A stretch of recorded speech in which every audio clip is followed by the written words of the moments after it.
Hey guys, good evening. I just thought I'd chime in real quick. I promised that I'd go live tonight. I wasn't feeling all that great, feeling a little under weather, which is why you see that I have a scarf on in the house. But my voice has cleared up a little bit. I normally would have a baseball cap on, but I didn't want to come across like I'm trying to hide my face or whatever. But I just wanted to chime in and do some follow up updates. Earlier this week, I talked about the digital ecosystem changing and metrics and how we're able to follow the tracking metrics for affiliate links and banner ads using pixels and Google Analytics. And that tracking metrics are going away in some of the digital eco spaces. With the Apple Store and Apple being mainly one of the first companies to make a big announcement saying that they're not no longer going to be using certain metrics. So, with that being said, I just wanted to, give a little feedback and a little bit insight for those of you that's doing affiliate marketing. You know that that's cookies is a huge part of the affiliate eco space and helps you understand how long your ad is staying in rotation, how many times your link is being clicked and things like that. So, what I wanted to get into tonight was what we're seeing in the digital eco space with more direct to consumer sales, especially with these community engagement websites that allow you to sell directly from your content. And they have built-in tracking. We're starting to see platforms on a social side like Instagram or Facebook. Twitter is now allowing content creators to be able to monetize their content. So again, another format for direct to consumer. So with that being said, we have to really start to weigh in and take a look at SEO because obviously pay per click, that's a great format to use to bring in traffic. However, we know everyone that clicks on your ad is not necessarily going to turn into a customer.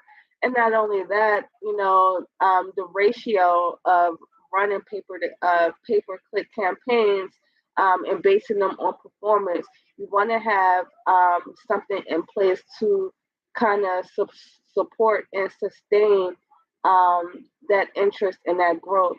And that's where SEO comes in, especially social SEO. And in these particular instances, I'm not just talking about hashtags, we're more so getting into landing pages as well, because landing pages can be optimized. And what we're talking about is social SEO. We're talking about overall optimization, just meaning having your information readily available. So not only that when people are searching, they can find you, but once you actually capture them into your digital eco space, that you can welcome them into your virtual doorway, and that's using your offers, having a landing page, capturing your emails, as well as integrating text message or SMS messaging into your campaign. So, with that being said, I just wanted to find out a quick poll from you guys. If you get this on the replay, leave a message in the chat. Let me know if you're using any form of SEO. Again, I don't want to talk beyond the point. However, I do want to, check the pulse to find out how many of our, audience members are actually using SEO in their everyday campaign. So on the social side of it, you'll see Instagram now. They doubled the amount of characters that you can actually put in your name, and then suggesting that you actually put keywords related to what you do in your name. At first, it was like 32 characters that you could add in your name. Now it's like 64 characters.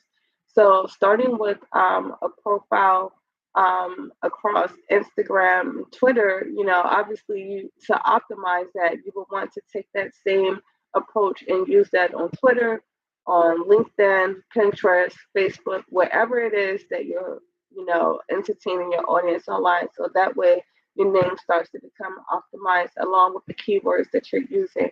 Um, right now, social is still being integrated with some of these optimization practices. However, when we're talking about globalization, when you're out networking, especially if you're doing business beyond social and search, if you're developing community platforms and you're in hubs, when people come and find you, you want to have that consistency.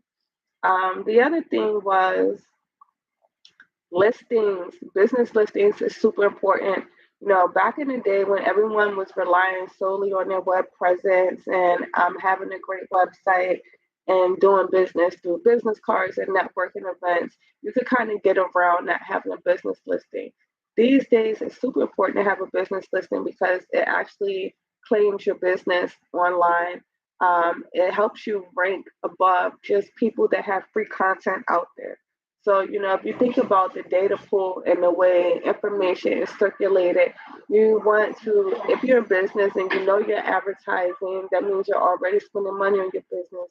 You don't want to have not have a business listing. That means your information that you have out there, your content that you have out there is ranking down and around or even below the free business listings. Because at least the people with free business listings, they've claimed their presence. If you have no business listings, that means you haven't even claimed your presence. The other thing is you want to have a chance to compete every single day of the week where your competitors are. When people go and search, maps, apps, or social media, you want to have a chance to, for your business information to pop up as well. And when your business isn't listed, you simply don't have a chance to be there. So that starts with listing your name, your address, and your phone number. A lot of people are working from home these days, so you don't necessarily have to list your address. In place of that, you can always list your website, your web address, or landing, direct it over to a landing page or a main, I would suggest a Facebook page. Even these days, you can claim your Google business page without listing your address. And if you need help getting started with that to ensure that you're doing it accurately, then I'm always here to help you. You can email Ace at aceonline.solutions. That's ACE at aceonline.solutions. So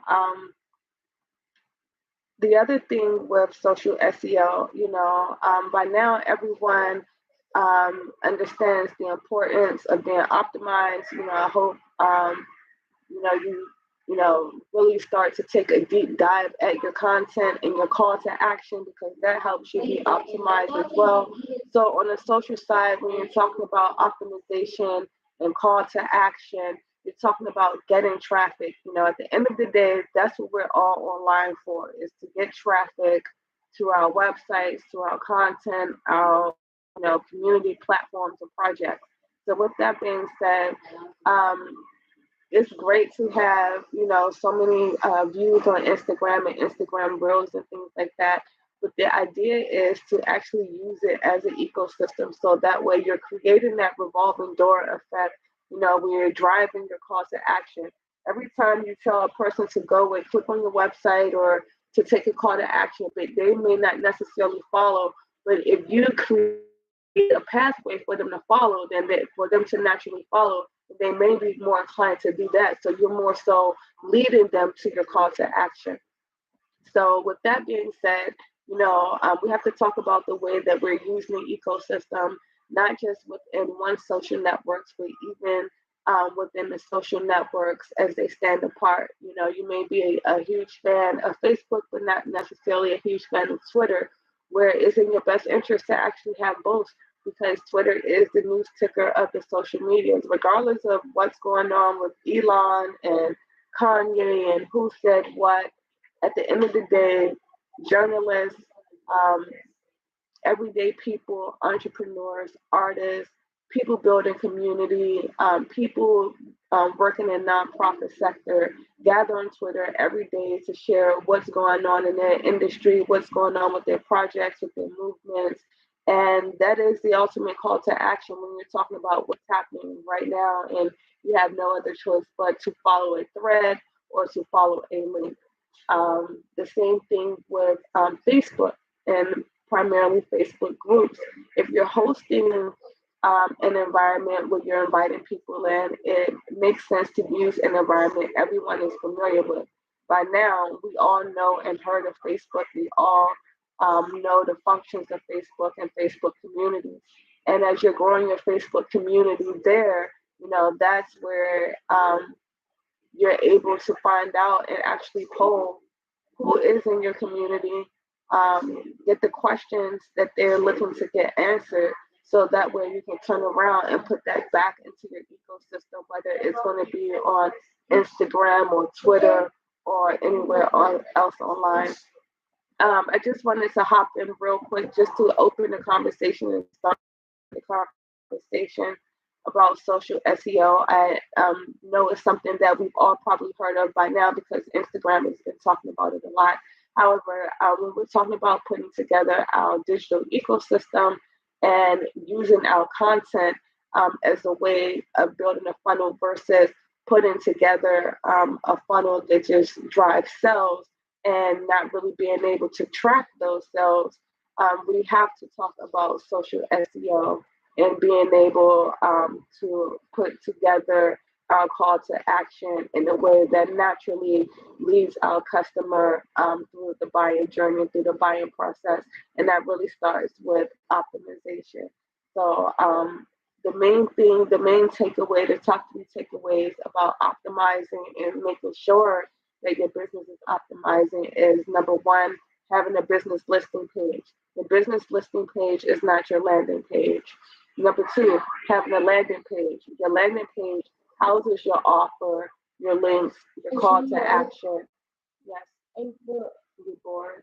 Okay, well, I'm going to be making this soon so you guys can finish watching the cartoon in peace. Thank you. One of my board aces, one of my board interns. But having a landing page that houses your offer, your call to action, and serves as your menu, as well as where you're collecting emails and or text messages.